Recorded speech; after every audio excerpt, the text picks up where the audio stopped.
Hi, magandang araw po ulit sa inyo. Ito na naman po ako. Magandang umaga po, no? This is my second reading of the day. Pasensya na po kayo. Ngayon lang pala po na-upload yung kagabi kong third reading. Pero I hope napanood nyo na po yung reading ko na dapat kagabi at saka yung first reading ko kanina bago nyo po ito panoorin. Okay? So, ano po ulit kaya ang makikita natin sa reading of the day, the second reading for today? Yan, okay. Thank you, Lord. Alam niyo po, may blessing po ulit akong natatanggap na yung aking pong visa na pinarinyo ko po sa Amerika, no, ay, sabi ko po sa inyo, ay, yan, ay na ano na po, no, na-renew na po. Kaya thank you, Lord. No, makikita at makakasama ko palagi ang aking pamilya. Okay, so pili na po tayo ng 10. 1, 2, 3, 4, 5, 6, 7, 8, 9, and 10.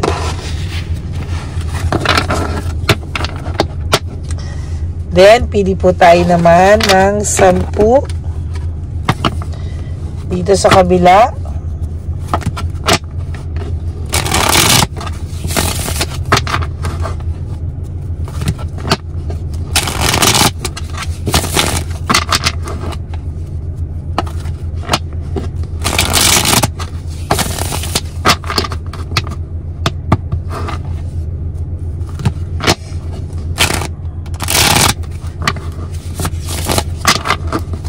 Okay. Pili po tayo ulit ng 10. 1, 2, 3, 4, 5, 6, 7, 8, 9, and 10. Huwag niyo po i-skip to para po ang energy nyo at connection natin ay nagsasalubong. Okay. Ano po kaya ang makikita natin ngayon dito, no? Every time po, kita nyo naman po, talagang binabalasa ko. Mainip-inip nga po kayo sa aking pagbabalasa para alam nyo po na hindi po ito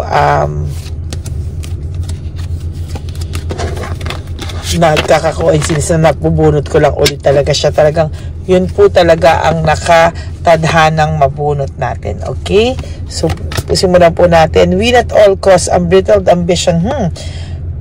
Nakakakita po ako na may gustong manalo at all cost, no? So, yung nakikipagkompetensya po sa inyo ay gusto kang talunin at gustong manalo, no?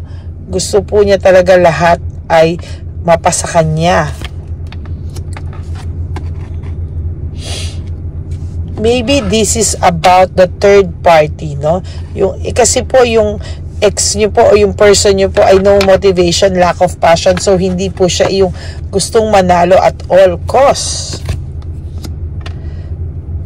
As a matter of fact, your person has lack of resources and unstable. Medyo unstable po siya ngayon. May financial loss po, no? Yung gusto pong manalo ay yung babae, no? Na yung babae po, okay, yung babae o yung third party na karelasyon nyo, no? Oh my gosh. Yan. Okay? So, ayan po,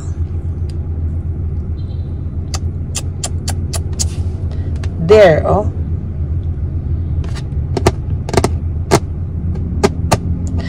gusto niyang manalo at all costs, pero nakakaramdam po ito ng pagkapraning sa mga oras na to. Kanina sa first reading, nakaramdam po ako na nag-aaway sila at nabasa ko po sa baraha at naramdaman ko sa energy na nag-aaway sila because of you. Ngayon, nararamdaman ko na may pagkapraning talaga ito, no? Feeling niya po, iiwanan siya. Feeling niya po, yung ginawa sa'yo ay gagawin din sa kanya. So, talagang ang third party nyo ngayon ay praning na praning, no? Praning na praning po talaga ito. At ang feeling niya po, mahal ka pa ng person mo, na kahit anong gawin niya, kahit magsinungaling yung person mo, alam niya po na may pagmamahal pa rin sa'yo yung person mo. Oh my God. Ayan, no? May pagmamahal sa'yo na hindi po niya kayang tanggalin. Hindi po niya kayang, ayan, no? Hindi niya po kayang tanggalin eh. Hindi niya po kayang somehow hindi niya po kayang punan, no?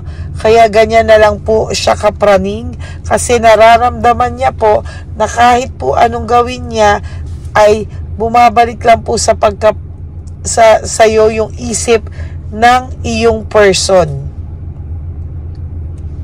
Yan. Ngayon, siya naman yung praning na praning.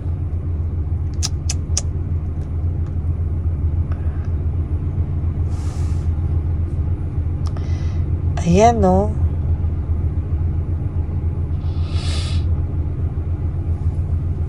Oh my God. Fear of change and avoidance. Oh, see, kanina po, nung isang araw nabunot ko po ito 3 beses. Kanina nabunot ko na naman po itong fear of change. Ngayon, nabunot ko na naman po itong fear of change. Talagang ang person mo po ay talagang nakakaranas ng fear of change, no? Or may fears po siya sa mga mangyayari sa buhay niya, or natatakot siya na baka yung fear of change na yan, yung ginawa niyang pagbabago sa buhay niya dito nga kay Chabilitang Palaka ay karumal-dumal ang dadalhin sa buhay niya, no? Ayan, no? Loss of inner voice, meaning ang tao na to ay yung intuition niya, no? Sa totoo lang, yung intuition niya po ay ano na eh, oh? Parang wala, parang may sinasabi yung pagkatao ng person nyo about sa mga ginawa niya, or parang kinukonsensya siya deep inside, pero sa kanya tinatanggal niya yon, winawaslit niya yon. Sa'yo, sa totoo lang, napabuti pa po sa'yo yung nangyari, no? Change. So, yung wheel of fortune mo is about to go up na, no? Mag-180 ka na, no? Mag-180 ka na. Tandaan nyo po, ang pagbabago is all about 180 lang po, no? Hindi siya pwede maging 360. 180 lang po siya. Hindi ka na po babalik sa pagkalumo, no? Papanik ka na po sa success. Siya po yung bumababa ngayon sa pagkalumo. Yan. Lack of balance. Itong person po na to ay may lack of balance, no?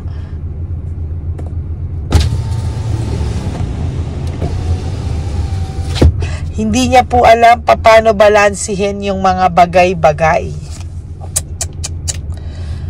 As a matter of fact, no, si Chabilitang Palaka ngayon na praning, give up siya, natatakot siya, no? Talagang parang gusto niya nang sumuko yung pakiramdam niya na kahit anong gawin niya, parang natatakot po siya na, oh my God, no? Natatakot siya na gawin din sa kanya, no? So, kinakain po si Chabilita ng sarili niyang multo, no? Yung third party nyo ay kinakain ng sarili niyang multo. Kasi ginawa niya sa inyo, ngayon natatakot siyang gawin sa kanya.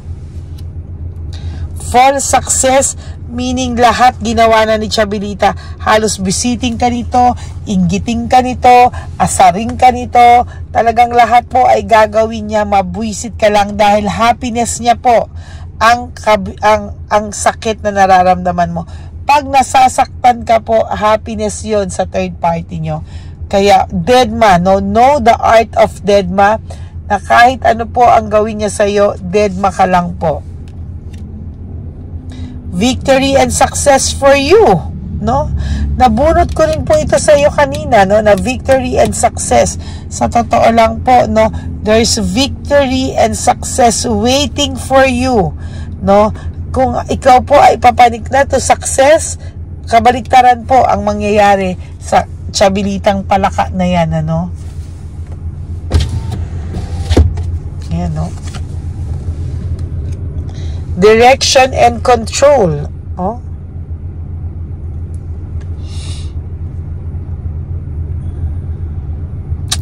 Ikaw po ay nagkaroon ng direksyon sa buhay. Nagkaroon ka po ng control ulit sa pagkatao mo, sa mga decision mo. Unlike before, na talagang para ka nang nababaliw dito sa person mo, no? But now, I'm so happy na nabalik mo yung control sa sarili mo at ang parang nababaliw at praning na praning ay si Tiyabilitang Palaka o yung ng person mo. It's either girl or boy, si Shokoy man yan o si Tiyabilitang Palaka, sila ngayon yung nagdadala ng takot at ng multo sa kanilang mga sarili.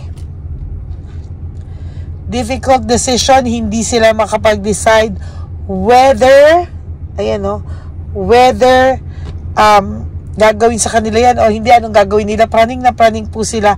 Lagi po silang walang peace of mind. Well, in fact, ngayon, ikaw ay may peace of mind na.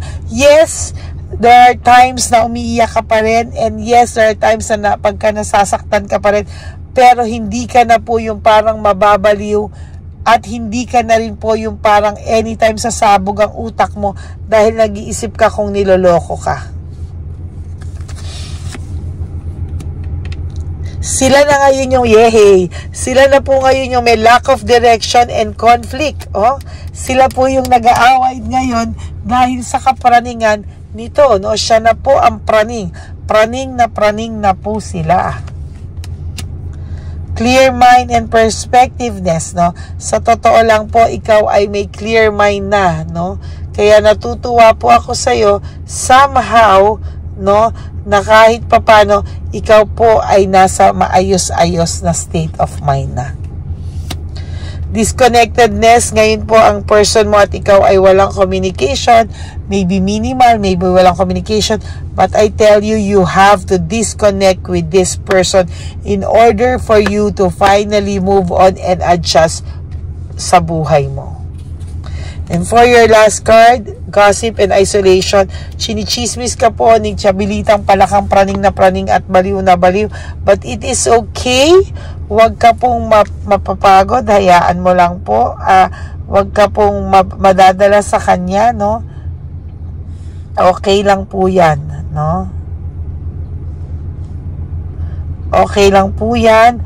Huwag ka pong madadala sa mga paggaganyan niya because I will tell you na you will be fine and you will be okay. No?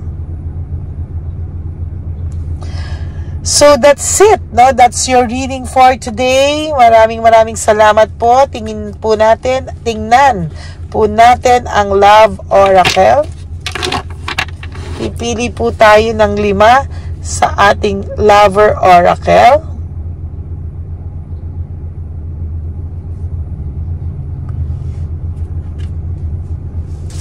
Okay. So 1, 2, 3, 4, 5.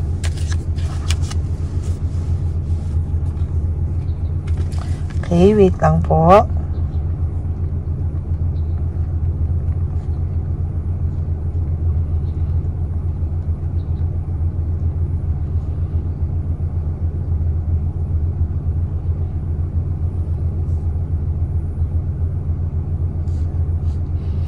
Pili po tayo. Inano ko lang po ang energy nito.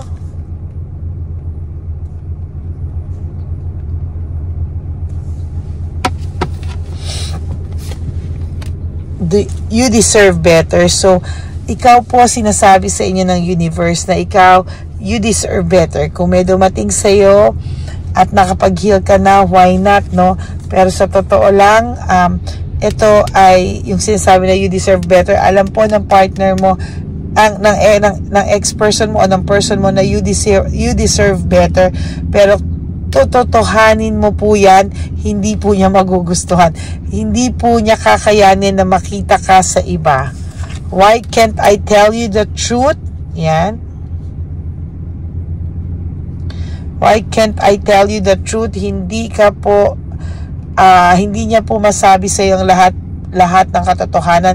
Panay kasinungalingan po ang sinabi niya sa iyo. Siya pa po ang nagtulak sa iyo para makaalis sa relationship na to. Dahil sa kasinungalingan, siya pa po ay want out. Siya pa po yung parang nakipaghiwalay sa iyo or nag-cause ng hiwalayan nyo. Sabi niya, please do what is best for your heart. Pero sa totoo lang, sinabi ko at uulitin ko, hindi po niya kakayanin makita kang kasama ng iba. And I don't know who I am anymore. Hindi na po nito kilala kung sino siya. Kaya to tell you honestly, ayan no, to tell you honestly po talaga, hindi ka na po, hindi niya na po kilala kung sino at ano ang pagkatao niya ngayon. Okay? So, that's it for your reading for today. Sana po ay nakapag-resonate po kayo, no? Maraming pong salamat sa lahat sa inyo na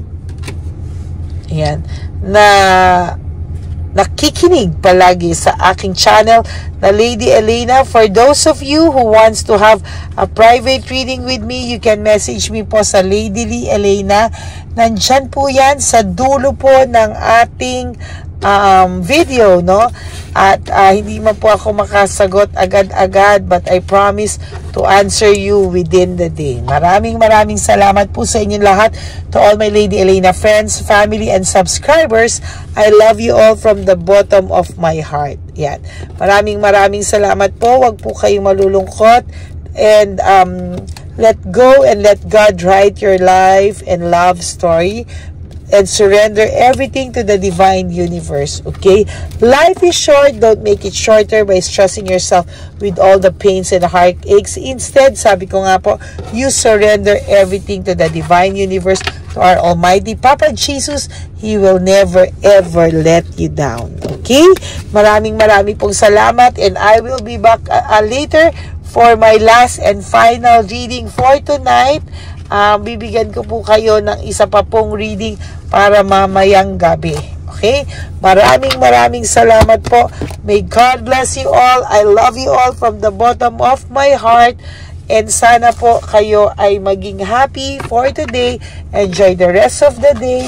And don't be sad. Okay? I will be back po. Thank you and God bless you all. I love you. And happy lang po tayo, good vibes lang po tayo, and kapit bisig lang po tayo. Huwag po kayong malungkot. I love you all. Bye-bye!